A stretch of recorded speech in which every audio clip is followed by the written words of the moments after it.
Hello and welcome everyone back to Not Fighting. It's been a minute. It feels like forever.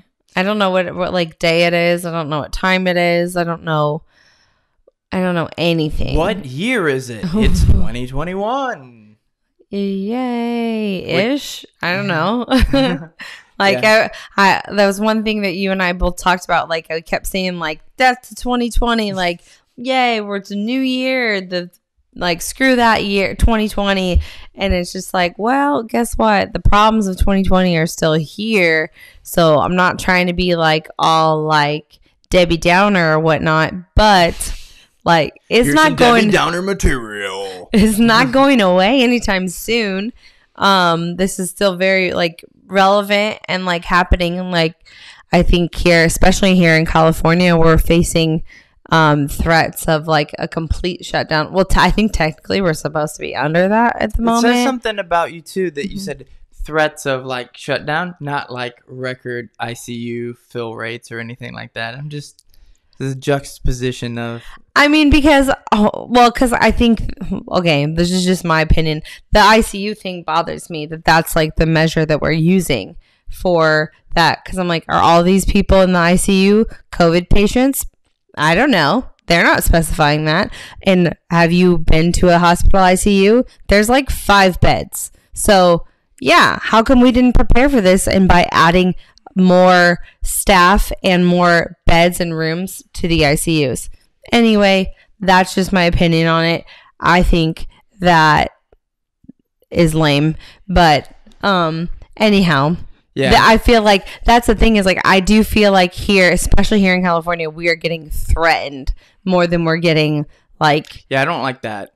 I don't love that. Doesn't that feel that way? Yeah, like if you guys don't do this, then like you know what? No, I'm an adult. Like you don't threaten me. Yeah, I don't like being treated like a child, and I think that's you and I joked around at midnight on. New Year's Eve, or I guess New Year. When is midnight? Is the next day? It'll be New Year's Day. You guys get it? Happy New Year. And so we were kind of like watching stuff happen, and we were like, oh yeah, celebrate! Like virus is over, guys. Like 2020. But y'all still wearing the masks, even though you're by yourself. Now people are gonna think we're like anti-mask. I'm not anti. We're indifferent, guys. We're middle of the road. Yeah, in just about everything. Yeah, whatever you believe, we believe the opposite. We are on the thought of reason. But yeah, I think we were joking around that just that idea that if you think that everything that you disliked about 2020 isn't carrying over immediately into 2021, like you're kidding yourself. It's like the same.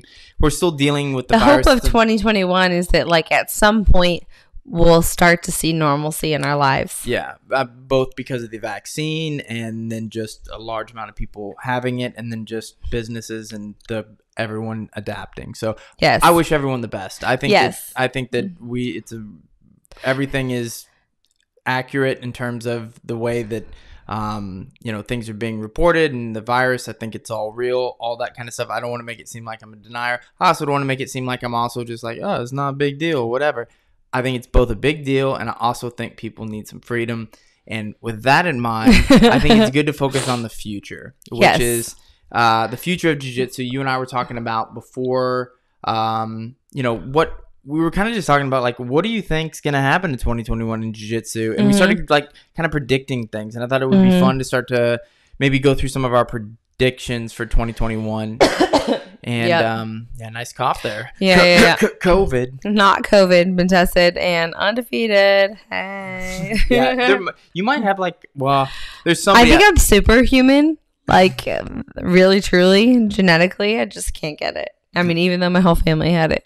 Yeah, it's pretty crazy. If we haven't had it, it's amazing because we've been exposed a lot. Anyways, too much information on the podcast, but the predictions we were coming up with for 2021, I think one of the first things that you brought up, and it's because it's like immediate, which is normally in January, from a tournament perspective, the IBJJF will host the Europeans. This is gearing up for like the first big tournament, for if you're trying to get that Grand Slam. on the year, like which is winning all like the Europeans, major tournaments, IBJJF tournaments. Yeah, it's the Europeans, the Pan, the Asian, and Worlds, right? No, Brasileiro. Oh, Brasileiro. Not Asian. Does anybody go to the Asian Open? I mean, the Mendes brothers do, and they clean. But yeah, the thing is, you know, that is one of the few tournaments that in 2020, like, actually went on just as normal. Yeah, right? Like Felipe and it'll Andrew, probably be I don't know, one of the tournaments that's probably the most different in 2021 because I don't think that that's going to happen right away. One of the things you mentioned is like you could see them maybe trying it later in the year. Yeah, I think. I mean, for me, I just think that IBJJF, like we saw them have you know, hosting a lot of tournaments at the end of the year, trying to fit all the major ones that we missed out on at the very end of the year in 2020. So I think this year their goal will be to have all major tournaments in the year. But I don't think they'll be on their normal schedule. Maybe starting out Pans, they might try and do something with Pans. But that's even so soon. Like March is like really soon, and it really depends on that. And I think that, I mean, we just have Pans. Yeah, that would be my advice, is just like don't force it. Like, yeah, you know, I think one of the predictions, if we can give you advice, you know, one of the predictions you had was that the majority of tournaments would take place in Texas and Florida, and even if by, you know, the summer we're in a situation where most things have sort of trended towards like pre-pandemic, I still think like events where lots of people are getting together will still be shaky, at least at that point. But even then, for the first half of the year, it's going to be Texas, Florida, Bama, maybe. Yeah, Texas and Florida, because they hosted one in Alabama. That's why I bring it up. They were like in Foley, Alabama. Yeah. But I think Nogi Pans. Shout out to Foley, Alabama. Was it Nogi Pans in Atlanta? Like ish area? Yeah, it was. It was in Georgia. Yeah. But I think that maybe I think that most people will be in Florida and Texas. Like most of the tournaments will host there, and I don't know if that's going to be a permanent change, because like low key it has to be cheaper for them to host it there, right? Maybe. Yeah, I don't know.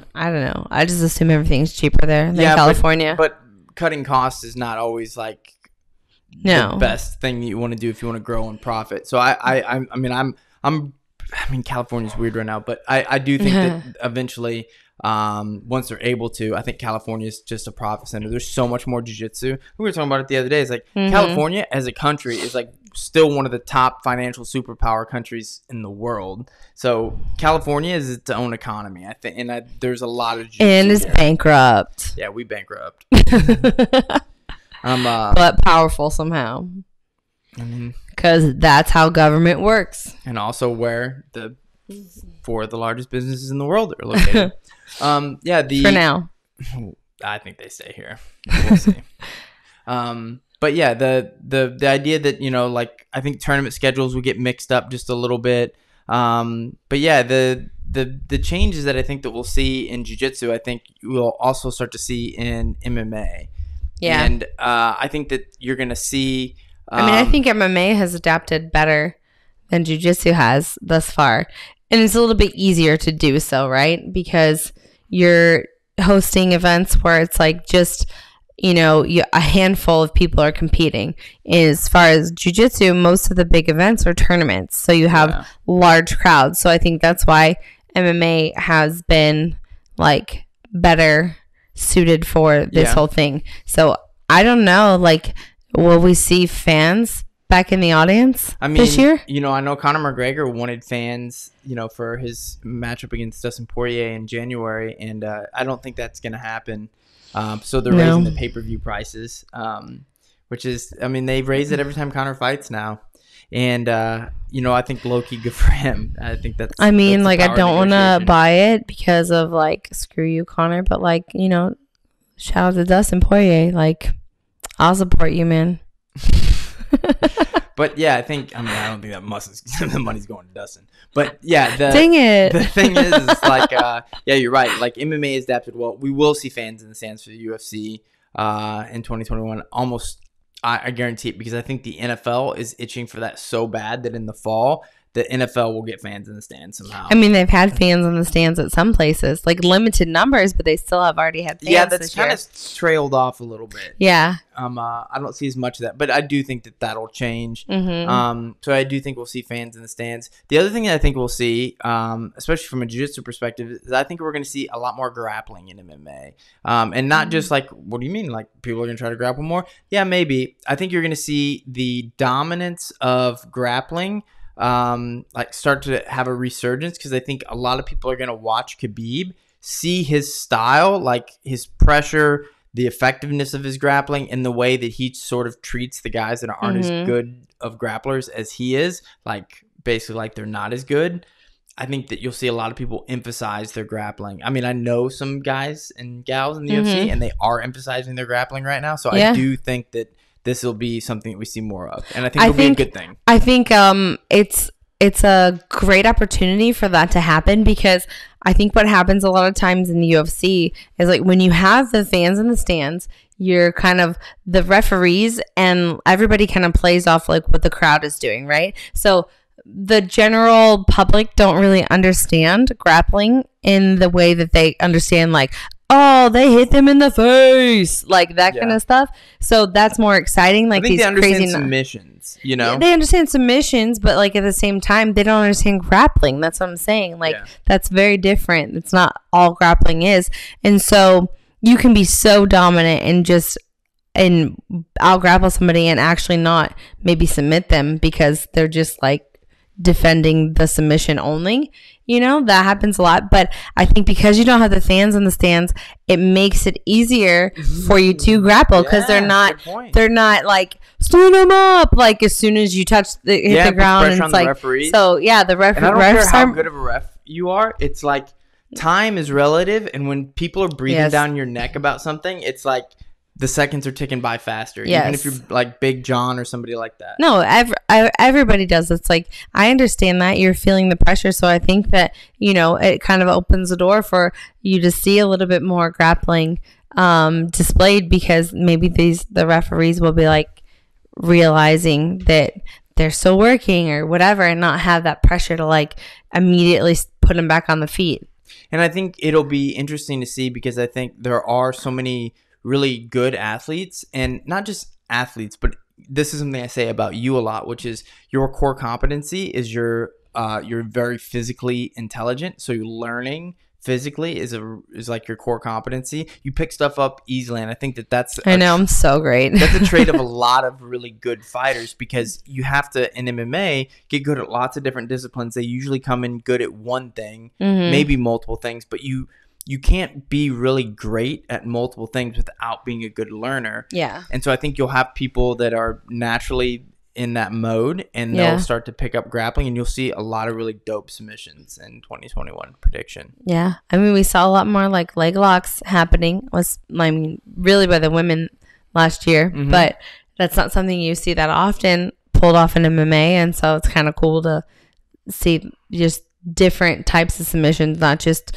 armbar and rear naked choke is probably the two most common ones, right? So I don't know. I think it'll be exciting to see, and I mean, I guess that's my hope as a grappler, that's, you know, more prevalent, because I don't know, it's fun for me.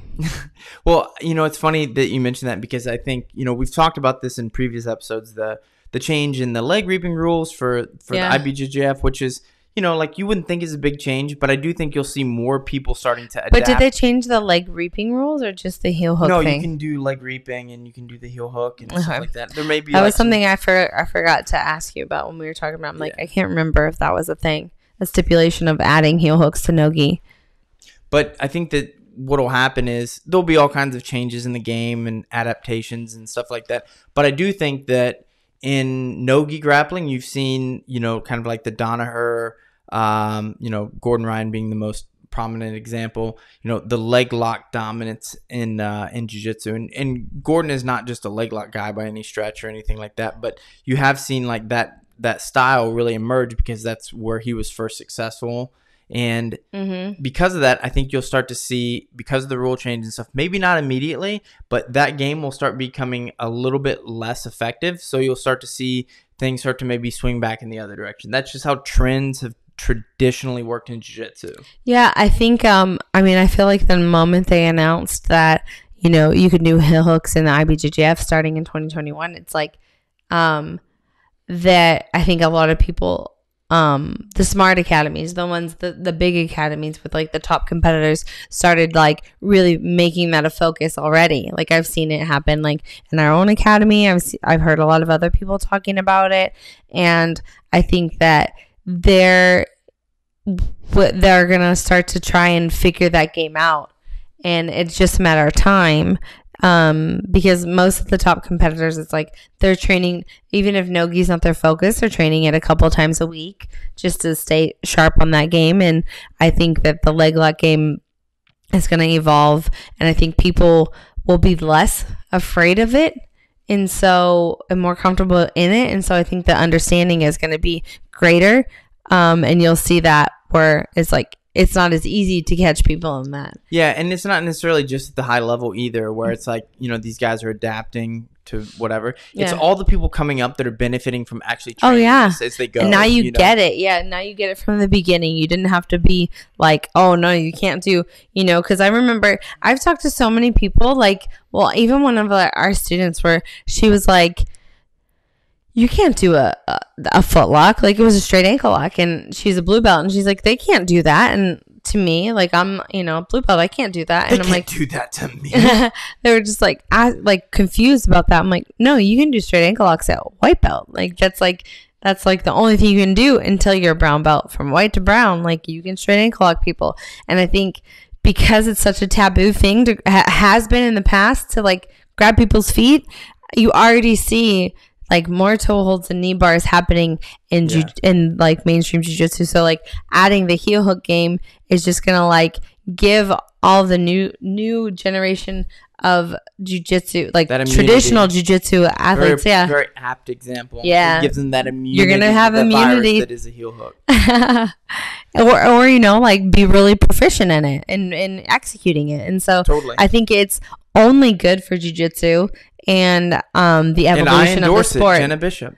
I do endorse it, and you already know that I endorse it. It is a prediction. You already know that I'm like pro heel hooking like anybody. Another one. Yeah, it's interesting because I would say you'd be silly not to think that from the standpoint of like, if you look at jiu-jitsu just over the last, I don't know, maybe 2 decades ish, like spider guard started to be something that people were kind of afraid of, like Margarita and a lot of other people were using it. And, so all of a sudden people started being on their knees a little bit more, keeping their elbows in tight. And then you saw people like Marcelo make butterfly guard, arm drag, half guard really popular. And then what happened? People started standing up to pass the guard. So then you see the rise of De La Hiva, then you see the rise of the leg drag pass, and then you saw worm guard, where people are like, you're not going to drag my leg, I'm going to tie it to you. And now if you add heel hooks and stuff, I think people are going to go back to their knees to just try and pass, because it's a lot harder to like get underneath somebody and get their legs if they're on their knees. Are we going to see the rise then again of like X guard, half guard, butterfly guard? I don't know. I mean, butterfly guard's great for MMA for Nogi in general. Yeah, it's really good for Nogi, and you can do a lot of leg locks from there. Full circle, like just spin in circles. That's jiu-jitsu for forever. That's what's great. Yeah, and speaking of jiu-jitsu for forever, one of the things that I thought was really interesting that we were we brought it up and then we were like, no, stop talking about it. We're gonna talk about it on the show, and that is promotions. So in 2021, my initial thought was like, we'll see record promotions because a lot of people maybe like missed out on this year or, just are coming back after a long layoff and they earn, that next belt. But, you were saying, I think there was a lot of people though that like maybe were right on the verge of getting the belt. The shutdown happens, and then now it's a year later, and do you just make them work even harder? No, most of the time I think they're gonna be like, no, you had already earned that belt and like it's time. Which we did see a lot of people getting promoted this year in spite of like everything being kind of shut down and whatnot. But I think next year will be a lot more. So I might be shooting at a small statistical target here, Mhm. but my thought and my guess is it's probably a smaller number of people than what I'm assuming, and that is that people that maybe like had kind of fell off or like became really inconsistent with jiu-jitsu, I think this year, whether it's at the beginning or the end, will be like, man, I got to get back into jiu-jitsu, and they'll come back, and maybe somebody, I mean, like blue belts are famous for leaving, right? I can see a lot of those people coming back, and then just their dedication, having a professor that's like really happy to see this person back and, you know, doing well, like bam, purple belt, or assuming they're blue belts, but come on, blue belts, you guys know, you just like trying to quit. Yeah. Trying to quit. Blue belts are the Cam Newtons of all the belts. Aw, front runners. Front runners. There's a very small subsection of our audience that will understand that reference. Yeah. Football people. Which, it's weird that like so many people in jiu-jitsu are not like fans of other sports at all. Only soccer, or the football that you would call it in other countries. We know what football is. America. Stop trying to tell us different. Yeah, so I mean I do think that we'll probably see like some rise in promotions, like, and I'm talking about like statistically, you know, just like more than normal, but maybe not. Which that I kind of want to end on this one because it's something that you and I had talked about briefly earlier, and I don't know that we arrived at an answer, but the popularity of jiu-jitsu. Okay. Like, jiu-jitsu obviously is like growing in terms of like more people are doing it. There's a lot of academies opening, blah blah blah. You guys get it. So if we were to just but say a lot like, of academies shut down this year. if we were to say Or like, last year. yes, 100%, and then a lot of people can train this year. So my guess is like the amount of people starting jiu-jitsu this year is maybe down. I don't know. I could be surprised by that. But my question, I guess, was We're like, just guessing. does jiu-jitsu become more or less popular this year, like relative to what it would have been normally? I think from a competition standpoint, it probably is about the same. I think from a general practitioner standpoint, I think it would get more popular because I think people are looking for new ways to, new hobbies, new ways to get active, to get out and about and like to connect with people. Because I think that's one thing that, you know, last year had showed us that is like, you know, as much as we all say like, oh, I hate people, they're the worst, like whatever, like that might just be you, babe. No, people say it, not just me. Okay, there's members of the podcast who are like, yep, and there's other people like, oh no, like everybody, it's like I'd just rather be with my dog. I mean, most of the time, yes, but sometimes I do like people. So I think you overestimate how much like other people love dogs and dislike other people. Well, because that's the thing. If you don't like dogs, then I don't think that we can be friends. I thought you were gonna say something like way more like R-rated than that. So I mean, like you should probably, you know, I'll just keep it as that. We are not friends if you don't like dogs. That's pretty much. I'm gonna leave it at that. But I think that you've made me lose my train of thought. Sorry, I'm sorry. Yeah, that's my bad because no, but I think we like within the year, like everybody was like.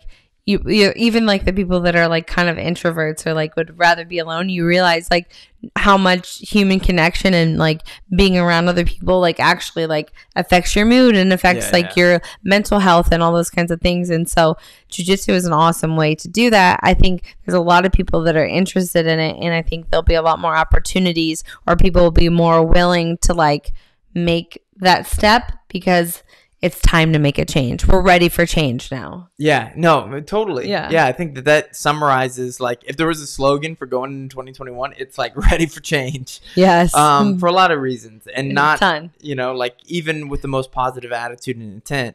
And that's sort of the reason why I was like kind of making my prediction about like, you know, like blue belts coming back or whatever, is because I think we all recognize the need to like be around other people and also like do things that are physically active and good for us. And jiu-jitsu just checks so many of those boxes, you know? Yeah, it does. And I mean, I was just I was at the park with Cash yesterday, our dog, and because dogs are great. And there was a guy, and they'd asked me what I did, and I told him like I just teach jiu-jitsu and I'm a competitor. And then the one guy was like, yeah, like I've always wanted to try that. Like I wanted to get into it. And I feel like almost every time I talk to somebody about jiu-jitsu or like just grappling, MMA, any of it, like they always have, if either they don't know what it is at all or they're like, yeah, like I think that would kind of be fun. And or in San Diego, they're like, oh, my barber does jiu-jitsu. It's like, you definitely know somebody that does jiu-jitsu if you live here. Yeah. So I think that, I think it's a little bit more, has been growing in popularity for a long time.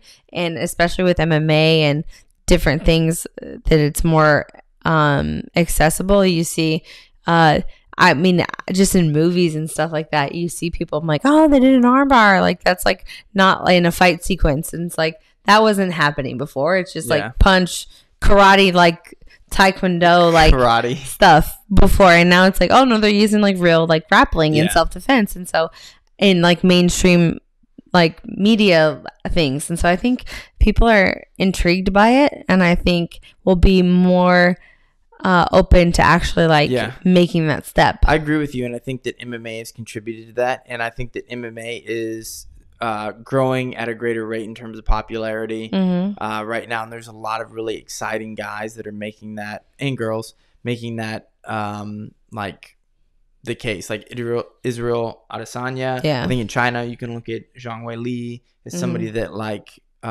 is probably like attracting an audience that never existed before, and because of that, jiu-jitsu will be more well known. That being said, I wanted to do a quick thing before we end the podcast, and that is quick thumbs up or thumbs down on I'm ready. All right, my thumbs are ready. We're gonna do 2. And my wrist's more ready than my thumbs. And then I'll have you narrate what happens for our audio listeners. So the first is jiu-jitsu something that more people want to do in 2021 than they did in 2019? Ready, go. Thumbs up. Yes, thumbs up for me as well. And then the second one is, in MMA, do you see more submissions per event this year than you did in 2020? Ready? 1, 2, 3. Thumbs up. Thumbs up, yeah. I think grappling gets better. I'm just being positive. I think offense evolves faster than defense, and that's why I think. Yeah. It'd be interesting to see like per event our submission percentages. Andre from BJJ Heroes, please look into this. That would be fascinating. I think to figure out like per event the percentage overall average year by year if it's increasing. Like Tyler from BishopBJJ.com, figure it out. Math, everybody. Let's get some math going. Thanks for the Jiu-Jitsu Math podcast. I'm sure that's what everybody came for. And anyhow, on to our next thing, which is basically that if you are trying to recover and you're like, I need something to help me with that, we're done with our segment. That was all the thumbs up or thumbs down. Oh yeah, I said we were only doing 2. Oh, I thought there was going to be more. How about this? Thumbs up and thumbs down. People should go to fujisports.com right now and use the code BISHOP at checkout. Thumbs up. You should, because why? Because you can save money on the best gear on the market. And how much money? Like, tell them about the money. 20%. It's a secret. ASMR. 20%. Hey, we should think about doing a whole ASMR. No, I hate ASMR. It's like guttural noises. But that's why we could never, the extreme. I can't handle it. We could never do it because of you. But my guess is there's a niche, maybe pervert audience out there. Yeah. Also, the same people that would love me to just show my feet all the time.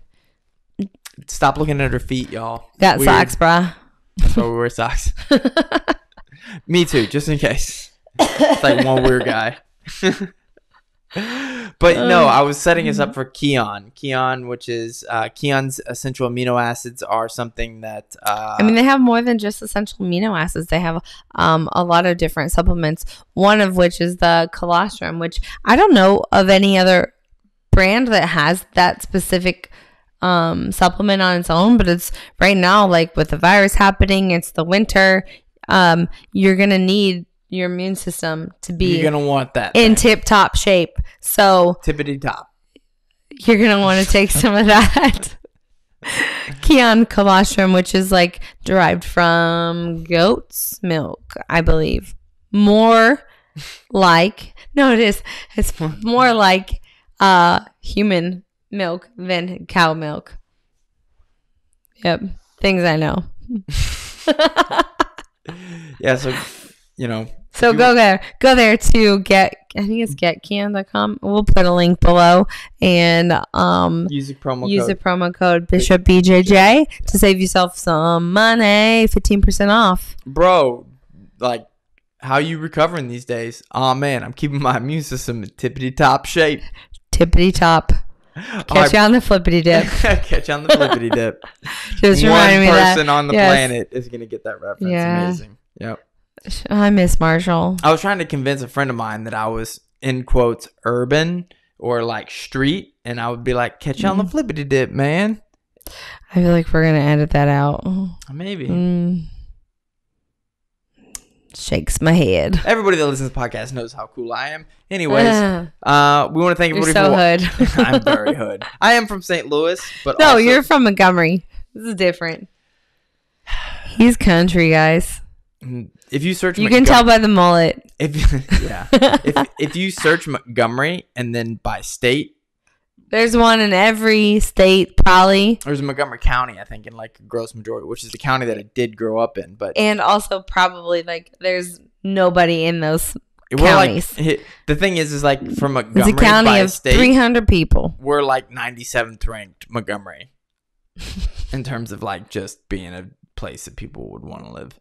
Anyways, we want to thank everybody for listening to Not Fighting. If you have a chance to leave a review for the show, like if you go to iTunes and you just scroll down and there's like all them stars, just you hit the 5, just bam, hit us with 5, and then just like you don't have to write nothing. Don't be fancy. If you want to be fancy, do it. You know, sometimes it's nice to wear a hat, but you know, whatever. Yeah. But yeah, hopefully you guys enjoying the podcast, and we're looking to keep it strong in 2021 and maybe get some new things, maybe some new guests. I don't know. Maybe we'll make food. Things. Are we going to make food? Do you want to see me cook? No, you don't. Maybe we'll do a Nothing But Feet podcast. I don't know. Let us know in the comments. Thanks, everybody. Maybe, yeah, all the things. Thanks, everybody. Have a good one, and Happy New Year. Happy New Year.